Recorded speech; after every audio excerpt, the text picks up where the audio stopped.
जोनोम फुरिखौ सेवहांगार खालामबाय। नों दिनै नेवसिबाय, बिमा बिफा बावगारबाय, बिदा फंबाय सिनायला, बिब' बिनानाव जिनाहारि खालामबाय। गावखौनो गाव सोरगिदिं बेंखनना लाबाय।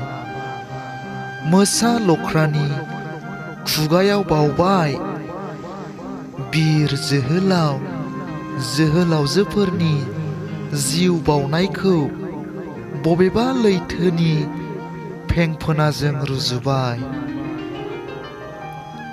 गोथां गोथाङै जाग्राफोरजों थै सोबग्रा जुनादनि महर लाफाबाय।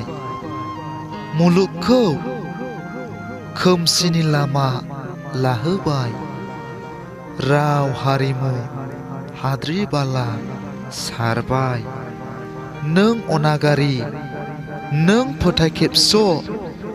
थांखिखौ बावगारनानै सिमांजों बुसोम जाबाय। मिनिबाय दिनै नोंखौ बैखां सियालफोरा। गोथां बर' जोहोलावफोरनि थै मोनलोंसिगोनै। नों सासे जुनाद, नों सासे थै सोबग्रा, हारिखौ फानग्रा। नोंनि जिउआ जुनारनि, नों अन्थाइ बिखा।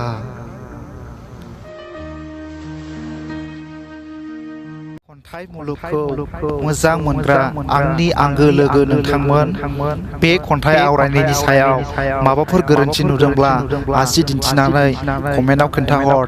आरो मोजां मोनदोंब्ला आंनि इउटिउब चेनेलखौ साबस्क्राइब खालाम, लाइक खालाम, शेयार खालाम आरो लोगोसे साखाथिनि बेल आइकनखौबो थुनानै होनो दाबाव, जाहाथे आंनि गोदान गोदान खन्थाइ आवरायनानै आपल'ड खालामनायखौ नोंथांमोना बयनिख्रुइबो सिगां मोनहैनाय बादि।